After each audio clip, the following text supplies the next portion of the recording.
I'm interested in these kind of, well, I call them now alternative art forms, but people who are making things generally without thinking of where they're going. So I thought it was worth capturing the moment to talk about what it meant with artists, with curators, with people who are just involved, whether there is some shift. You've been fighting a very particular battle for a few years about achieving inclusion. Look what happens when there is inclusion. And then we have to think about a new layer of problems, which is what comes with the notion of an all-inclusive biennale like the one that we're seeing here. But once the outsider comes inside, and we see this again and again and again curatorially, once the outsider is A, defined, and then B, welcomed in, A, who's doing the welcoming, and what is the price you pay to be let in through the door? And I don't know whether we know necessarily what the consequences of that might yet be.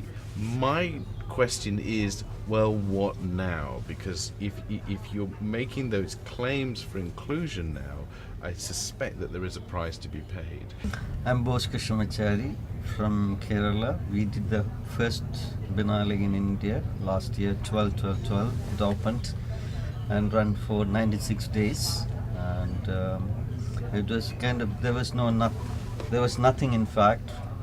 We started from zero, and it was a hugely, like we had about 400,000 people visited the first Biennale, and you were there.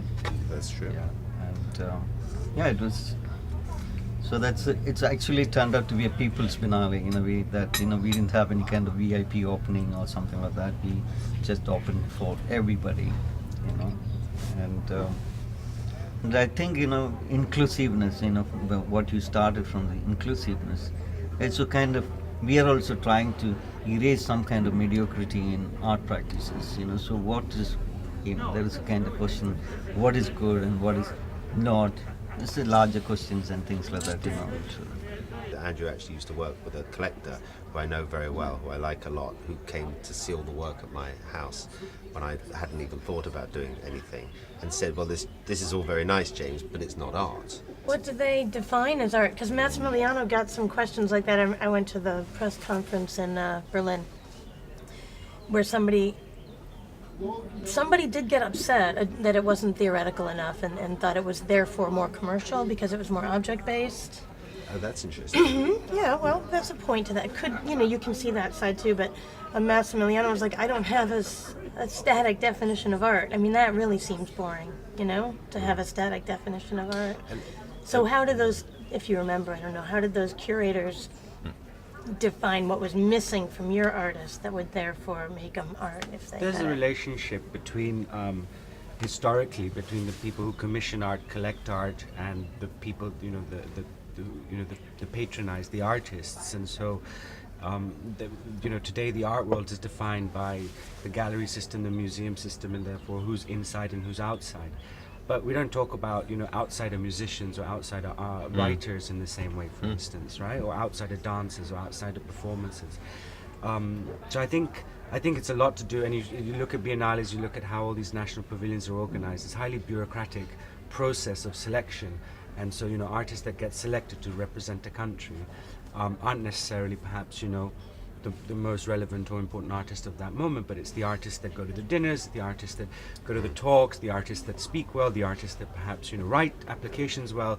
So I think that one has to kind of consider that, perhaps, an artist who's too busy working, doesn't have time for all of that, and so therefore, they may not be considered, part of the kind of, the club, really. Well, that would depend on the curator too. If you have a curator who takes risks and trusts themselves and that's a recent thing. Looks at stuff for real. That's then a recent. you'll have... you had collectors who'd buy art, right, for their homes or their palaces or their castles, or their churches, right? And this idea that the merchant class and now the everyman on their iPhone can collect images, So I think that there's been this rapid change of how we consume art. So these questions are now becoming, let's say, more pertinent, and they weren't, let's say, 100 years ago.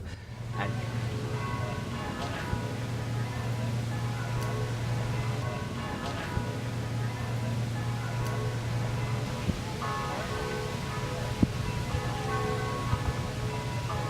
I see an opportunity, and as we're talking about this, and we're talking about the anxieties that come out of this discourse-driven contemporary art world. When you move very slowly, as we all have done over the past few days, through, let's say, for example, the Arsenale, which is a kind of linear experience as you go, you look left, you look right, you move through. There is the job that we all have to do is also involves interpretation. It involves a need to have a certain amount of information, etc., etc. The window of opportunity here, and I think the case that James has always been making, is what if you just looked at a work of art? What if you came to a work of art in all innocence without interpretation?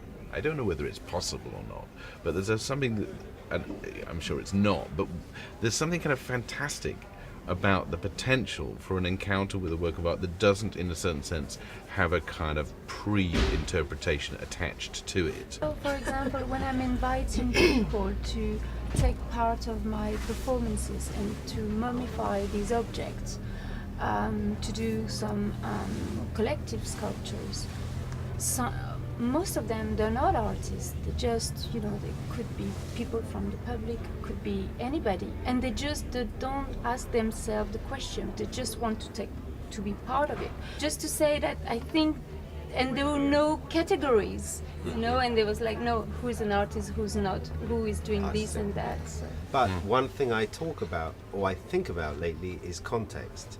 And I love the idea that they are context-free. The same thing that presents a problem to so many formal curators and museum directors, and that I believe has encouraged the segregation, is actually the lesson.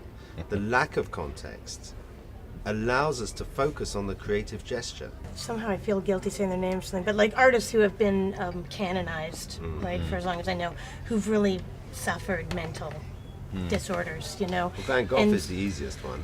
No, but we're all Pardon me? susceptible to that. No, I mean, but There's no context ever with them.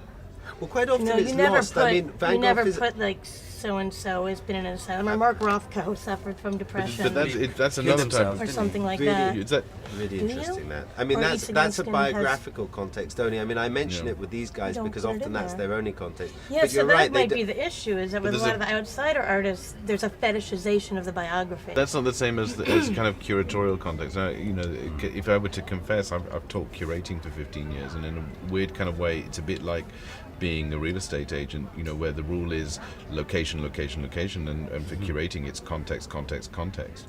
I mean, that's what we teach. So, You did it. Hey, what about this guy in the 15th century who was a madman who's done all this stuff, and it's very difficult to kind of bring that into the art history lexicon of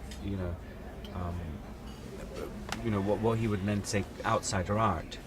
There's you could say that not necessarily the missing link, but you might use a term like zeitgeist. That it's sort of, there's a moment where there's a kind of there's a need for a certain type of adoption or co-option of a certain type of work. There is nothing. The art world is infinitely receptive. There is nothing, and I think you learn this from art school onwards, there is nothing that cannot be accommodated within contemporary art. That is its strength, that is its weakness.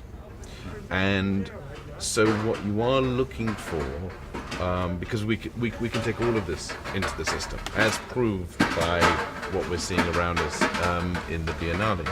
But what you're looking for is something that dislocates you in some way, that makes you stop and think again, and make you change some of the assumptions that you've taken for granted. Because the biggest problem with contemporary art is that the battles for inclusion, in a way, were won a long time ago. Everything can be absorbed into the system, and most importantly, most fascinating in a way, everything can be absorbed into the market. There is nothing that cannot be sold. I mean, everything can be incorporated. So what we're looking for are little roots in that make you look again, that make you think again. The best outcome for this is not if we want to sort of bring it full circle, it's not about whether something is in or out. The best outcome for this would be that an artist like the artist that we're seeing around us realigns our perspective of other things.